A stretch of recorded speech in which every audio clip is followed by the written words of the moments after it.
한국경제TV를 사랑해 주시는 가족 여러분 안녕하십니까? 파워 인터뷰 박정윤입니다. 대한민국은 빠르게 고령화가 진행되고 있습니다. 특히 올해는 65세 이상 인구가 20%를 넘어서는 초고령화 사회에 진입하면서 그에 따른 사회 전반의 변화도 예상됩니다.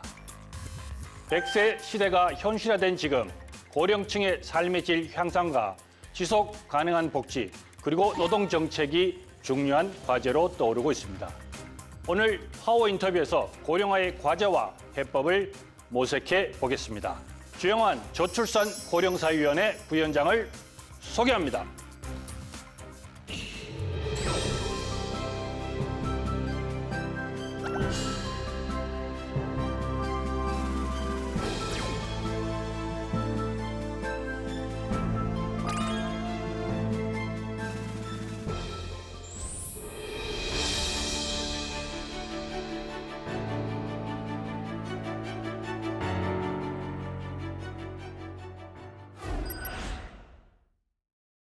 네, 이 자리에 주영환 저출산 고령사위원회 부위원장께서 나와 계십니다. 어서 오십시오. 네, 안녕하십니까. 먼 길 와주셔서 정말 감사합니다. 네. 자, 이거 저출산 고령사회위원회, 이게 조금 줄임말로 저고위라는 표현을 네. 많이 하는데, 네. 자, 어떤 곳인지 우선 소개 좀 부탁드리겠습니다. 네, 저출산 고령사회위원회는 대통령 직속의 자문위원회입니다.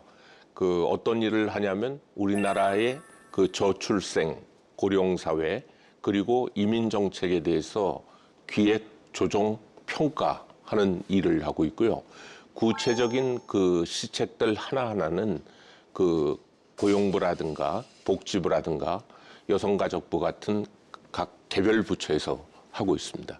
지금 세계적으로도 그렇고 우리나라 추세도 좀 그런데 어떻게 보면 이제 초고령 사회에 빨리 좀 진입을 하고 있는 형태잖아요. 네. 어떻게 좀 진단하고 계십니까? 예, 우리나라가 다른 나라에 비해 가지고 초고령 사회 진입이 굉장히 빨랐습니다. 예. 불과 25년 만에 고령 사회에 진입한 지 25년 만에 우리가 초고령화 사회에 진입을 했는데요. 예. 일본 같은 경우에 36년, 독일 같은 경우에 76년 가까이 걸렸고요. 우리나라의 초고령화의 가장 문제는 고령화의 속도입니다. 예. 고령화의 속도가 다른 나라에 비해서 엄청나게 빠르다는 점이죠. 특히 최근 들어가지고 이제 지난 2020년서부터 앞으로 20년간은 매년 거의 1%포인트 가까이 65세 이상 인구가 늘어나게 되게 됩니다. 예. 그러다 보니까 2045년이 되면 우리가 전 세계에서 가장 고령화된 국가가 됩니다. 예. 총 인구의 37.3%가 65세 이상 인구가 되는데요. 다시 말해가지고 10명 중에 4분이 어르신이 되는 상황이고요. 예. 거기에 한 가지 더 우려스러운 대목은 뭐냐면 의료, 요양, 돌봄 수요가 가장 많은 75세 이상 인구가 그중에 또 절반이 된다는 점입니다. 예. 사실은 이제 저출산 문제도 굉장히 지금 사회적 이슈가 돼서 이제 하나하나씩 지금 대응책도 많이 마련되고 있는데 네. 1차 베이비 붐 세대 같은 경우는 이제 705만 명 정도가 이제 나오잖아요. 네. 네. 그다음에 2차 베이비 64년부터 74년생 출생하신 분들이 약 한 950만 명이 정도 된단 말이에요. 그렇습니다. 그러니까 이분들이 이제 한 10년 후면 5년에서 10년 후면 또 초고령 사회에 진입하는 거잖아요. 그렇습니다. 어떻게 보면 향후 10년간 이에 대한 대응책이 굉장히 골든타임이라는 얘기를 많이 하시거든요. 네. 사회자께서 지적해 주신 것처럼 우리가 다른 나라에 비해 가지고 베이비 부머 세대가 2배 가까이 깁니다. 예. 1차 베이비 부머 세대는 이미 초고령화 사회에 진입을 했고요. 예. 고령 연령에 진입을 했고 2차 베이비 부머 세대가 이제 앞으로 말씀하신 대로 10년 내에 이제 진입을 하게 되고 또 앞으로 5년 내가 되게 되면 거기에 더해 가지고 청년 인구들이 줄기 시작합니다. 예. 그리고 외국에서 그러면 인력을 데려오면 되지 않냐 하지만 외국에서도 데려오기가 쉽지가 않습니다. 예. 왜냐하면 송출국가도 저출산 고령화를 경험하고 있고요. 또 나름대로 경제 성장이 되면서 인구를 밖으로 이렇게 유출시키기가 쉽지 않은 그런 상황입니다. 이런 상황이 이제 앞으로 5년 안에 본격화되기 때문에 우리는 저출산 초고령화 문제에 대해서 이 시기에 철저하게 대응하지 않으면 그 앞으로 그 감당하기가 굉장히 어렵습니다. 예. 그 아시다시피 이제 그 저출생 그 초고령화가 되게 되면 그 일단 일할 사람이 줄어가지고 성장 잠재력이 떨어지게 되고요. 예. 그리고 또 사회보장제도인 연금이라든가 그 건강보험이라든가 장기요양보험을 낼 사람들이 그 적게 되지 않겠습니까? 예. 그 받을 사람 많은데 그러면 또 재정 지속 가능성이 우려가 되고 이런 부분들이 있기 때문에 이 시기에 우리의 사회 모델 다시 말해가지고 연금 그다음에 그 건강보험 장기요양보험을 합리적인 수준으로 보장 수준을 만들면서 예. 또 재정의 지속 가능성도 확보하는 것이 중요하고요. 예. 동시에 우리의 성장 모델도 그 인구가 줄고 또 늙기 때문에 거기에 걸맞게끔 확실하게 생산성 그리고 또 그 혁신 위주로 이렇게 바꾸는 노력이 필요하지 않나 이런 생각을 하고 있습니다. 어떻게 보면 이 두 가지의 문제는 우리나라의 경제 성장이라든지 이런 부분에 직접적으로 영향을 미치는 거 아니겠습니까? 그렇습니다. 그래서 아마 저고위에서도 1월 23일경에 네. 어떤 그런 대응책을 종합적인 대응책을 발표하셨는데 네. 거기 핵심적인 내용은 어떤 것들입니까? 저희는 이런 초고령화 또 저출생 문제에 대응하기 위해서 세 가지 측면에서 그 대비를 해야 된다고 보고 있습니다. 첫째는 어떻게 하면 그 일할 의욕이 있고 일할 역량이 있는 그 어르신들이 계속해서 그 일할 수 있도록 보장하면서 동시에 노후소득을 보장해주는 문제. 예. 다시 말해가지고 계속 고용하고 노후소득을 실질적으로 보장해주는 문제가 중요하고요. 예. 그다음 두 번째로 중요한 문제는 이분들이 그 집에서 이렇게 건강하게 노후 생활을 보내고 싶어 하십니다. 그래서 예. 어떻게 하면 지금 시설 위주로 돼 있는 것을 또 그 개인이 돌보아주는 위주로 돼 있는 것을 지역사회가 중심이 돼가지고 집에서 통합적으로 의료, 요양, 돌봄을 그 받을 수 있는 체계를 구축할 것이냐 하는 문제가 있고요. 예. 그리고 마지막으로 이제 중요한 대목이 뭐냐면 우리가 그 앞으로 돌볼 인력이 많이 부족하게 됩니다. 그런데 기술은 발달하고 있거든요. 예. 그래서 AI라든가 IoT라든가 로보틱스라든가 바이오텍을 어떻게 하면 어르신들의 복지를 향상시키는 데 쓸 수 있는지 이런 쪽에 쓰는 기술들을 저희가 통칭해 가지고 그 에이지테크라고 하는데 이런 에이지테크를 기반으로 해 가지고 그 돌봄 인력 부족 문제라든가 의료요양 돌봄 비용 증가 문제를 해소하면서 예. 동시에 이런 기술들은 그 산업 현장에서도 또 일상생활에도 사용될 수 있습니다. 예. 그래서 이걸 계기로 실버 경제를 만들 거냐 하는 이 세 가지 측면에서 저희가 그 대책을 하나하나씩 지금 발표하고 있습니다. 예. 그게 이제 조금 이제 정리를 하자면 고용소득 부분, 돌봄, 주거 부분, 기술 산업 요 3대 분야에서 네. 핵심적으로 이제 발표를 하시는데 그렇죠. 그 부분에 대해서 조금 더 상세한 부분은 조금 뒤에 다시 한번 네. 설명하기로 네. 하고요. 네. 그 전에 지금 이제 정년 연장과 관련해서 이제 많이 논의가 되고 있단 말이에요. 네. 재계도 그렇고 네. 또 이제 노동계도 그렇고 또 저고위의 입장도 있을 것 같아요. 어떤 입장이신지. 저희 입장은 일할 능력하고 일할 의사가 있는 그 어르신들은 계속해서 일할 수 있는 여건을 예. 만들어 드려야 된다는 게 중요하고요. 예. 그 전제가 되는 부분이 아마 임금 체계 개편 문제가 있을 겁니다. 그래서 예. 어떻게 하면 임금 체계를 그 연공급에서 그 직무 내지는 성과급으로 바꾼다는 전제하에서 정년을 연장 내지 폐지하거나 아니면 지금 퇴직 후에 예. 계속 고용하는 형태로 할 수 있는 방안이 뭔지 이런 부분들에 대해서 지금 같이 고민을 하고 있고요. 예. 또 이와 동시에 이런 식으로 이제 가려고 그러면 그 근무 형태라든가 또 어르신들이 이제 계속 고용할 수 있도록 취업 역량 같은 걸 강화해 줄 수 있는 그 교육 훈련 체계라든가 예. 그리고 또 고용주 입장에서 그 어르신들이 꼭 그 주 40시간을 일하시려는 게 아니거든요. 예. 그래서 그 어르신들의 그 그 노동 공급 패턴에 맞춰 가지고 그 노동 관련 규제라든가 예. 사회보험 관련 규제도 좀 합리화시킬 그럴 필요가 있지 않나 이런 생각을 하고 있습니다. 이 기본 계획이라든지 뭐 이런 계획 같은 거는 언제쯤 나올 것 같습니까? 저희가 그 저출산 고령사회 기본 계획은 매 5년마다 그 마련하도록 돼 있고요. 예. 이번에 이제 2026년부터 2030년까지 적용될 계획은 그 아마 다음 주에 그 기본계획 수립 회의를 그 시작을 할 겁니다. 그걸 예. 토대로 해가지고 12월 중에는 네. 그 발표할 목표로 그 현재 작업을 진행하고 있습니다. 그 저출산에 있어서 잠깐 하나 좀 여쭤보고 싶은 네. 게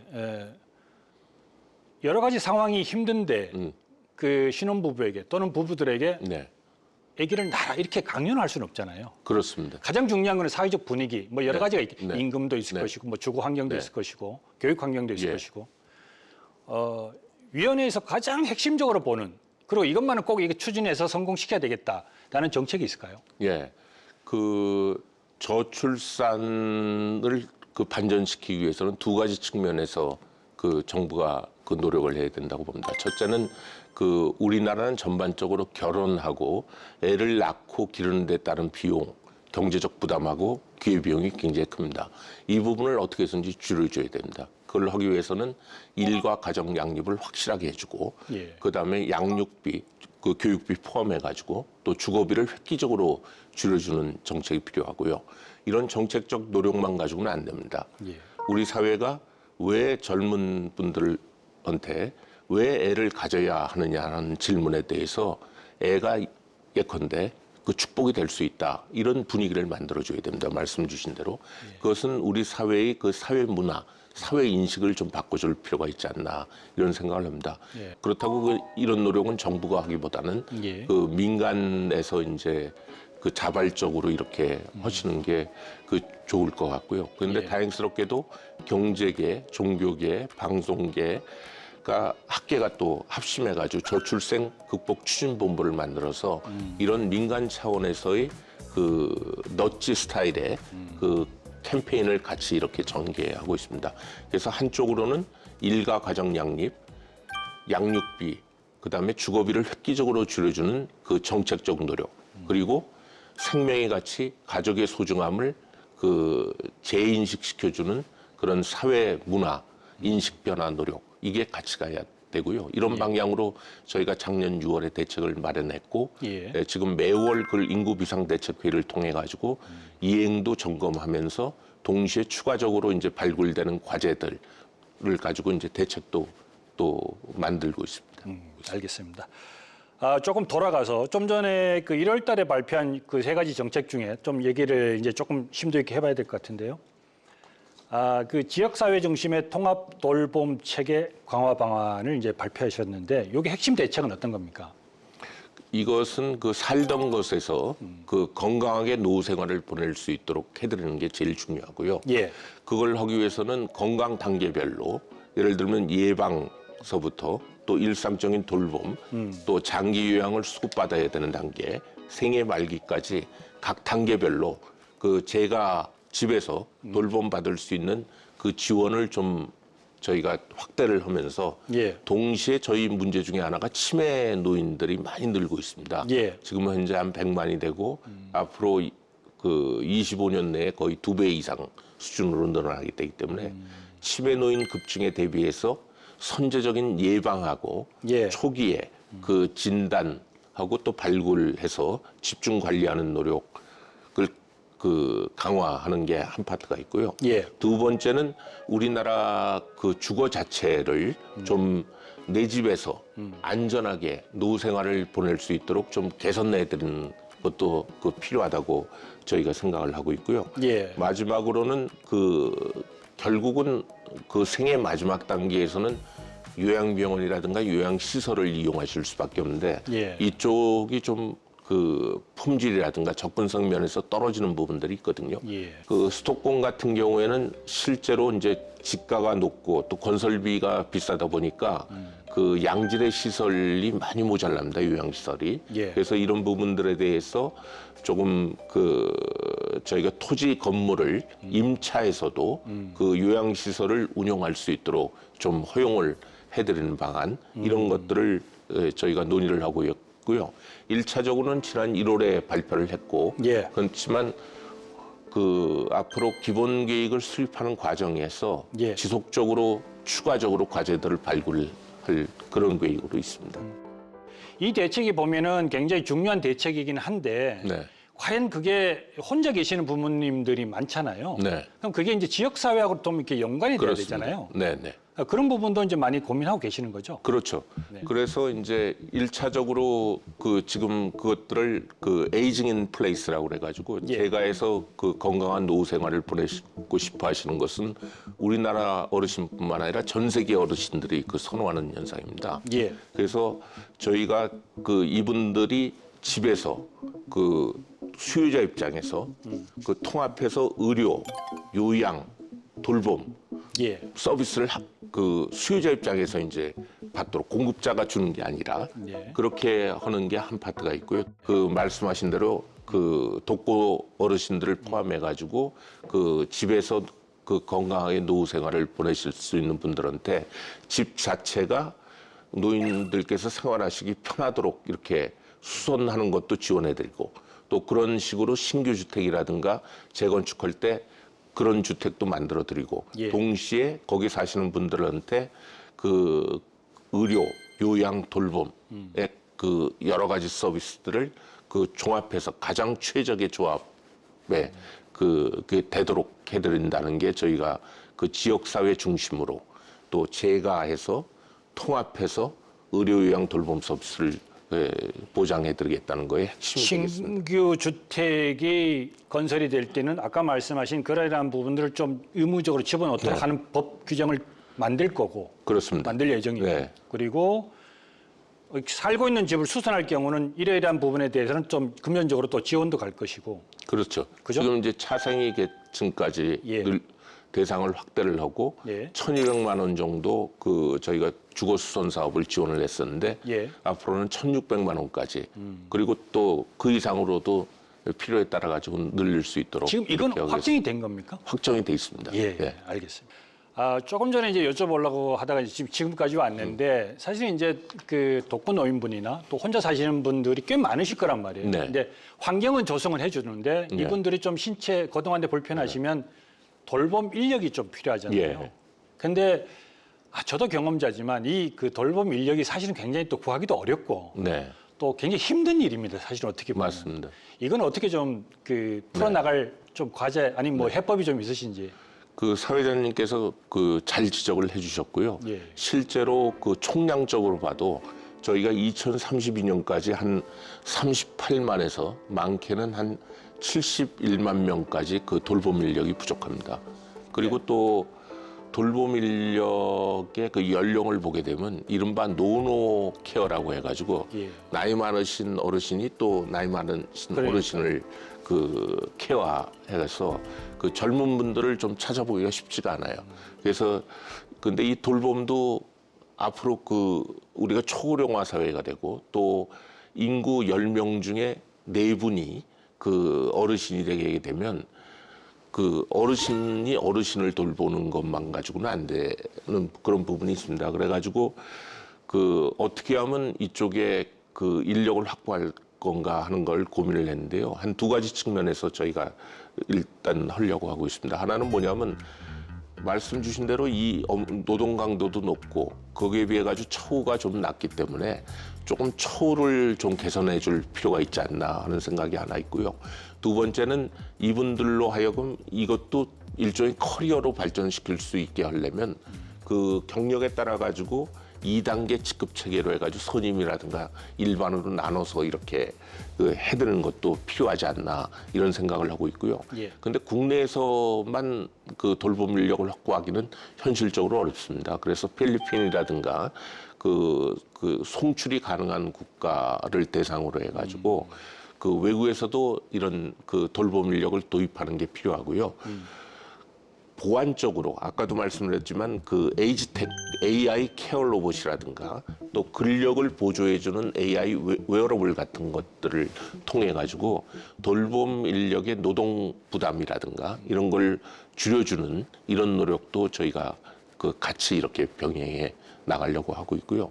이 돌봄 인력 부족은 제가 지난주에 그 북구 상국을 갔다 왔는데 예. 거기서도 아주 심각하게 고민하고 있고 특히 그 해결책의 하나로 아까 말씀드린 그 에이지테크를 통해 가지고 AI 케어 로봇이라든가 AI 웨어러블이라든가 또 그 집에 센서 같은 걸 잘 설치해두고 중앙에서 이렇게 그 어르신들의 움직임이라든가 예. 이런 걸 관리할 수 있는 스마트 홈 케어 시스템 같은 게 있거든요. 그런 것들을 통해 가지고 좀 이 돌봄 인력 수요도 좀 대체하는 게 필요하지 않나 해서 그 북구라파 상국과는 저희가 이런 부분에 대해서 같이 협력하는 그 체계도 그 만들기로 합의를 한 바 있습니다. 에이지테크는 사실 어떻게 보면 굉장히 중요한 그 대안이 될 수 있다고 저도 생각은 하거든요. 네. 그러면 이게 이제 여러 가지 기술적인 제약도 필요할 것이고 뭐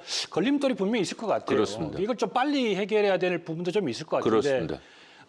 그리고 이제 기업 입장에서는 이게 과연 이제 네. 사업이 될 거냐 안 네. 될 거냐 뭐 예. 이런 부분도 고민할 거 아니에요. 네. 그러니까 그거를 별명이 불도저신데 좀 빨리 진행을 했으면 좋겠습니다. 그러면 저희 그 프로그램에 공식 질문 하나 좀 드리겠습니다. 네. 이건 좀 뭐 예능적으로 뭐 해주셔도 또 감사하고요.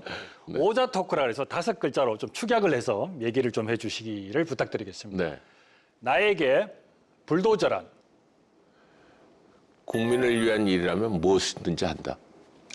근데 네. 조금 긴데 딱 줄이시면. 5자로 해야 돼. 네네네. 국민 위한 일. 네네네. 그게 낫겠네요. 네. 국민을 위한 일이라면 무엇이든 한다. 네. 네. 네. 자, 그럼 또 하나만 좀 여쭤볼게요. 나에게 네. 고령화란? 고령화란 제 공직의 마지막 그 과제. 마지막 과제. 예. 예. 예.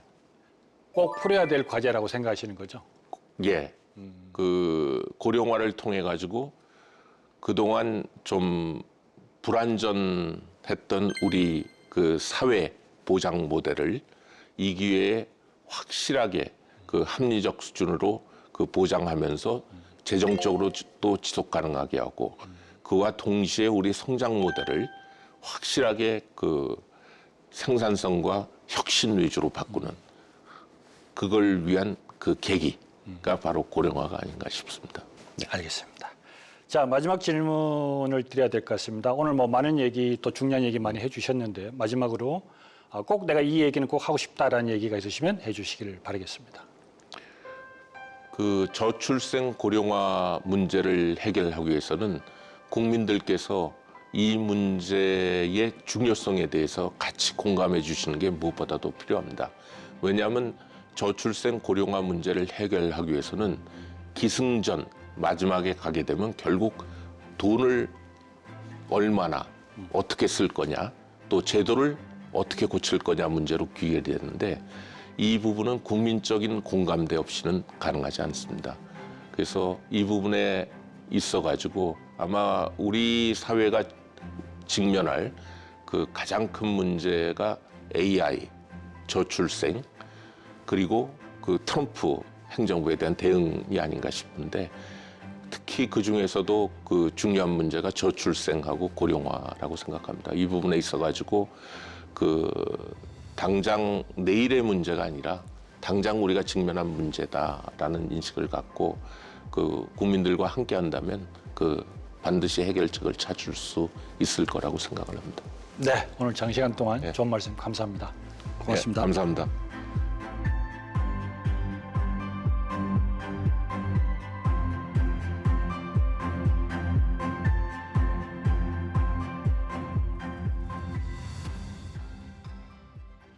네, 오늘 말씀 잘 들었습니다. 모든 세대가 행복한 대한민국을 위해 더욱 애써주시길 기대하겠습니다. 박정인의 파워 인터뷰 오늘은 조영환 저출산 고령사위원회 부위원장과 함께했습니다. 시청해주신 여러분 고맙습니다.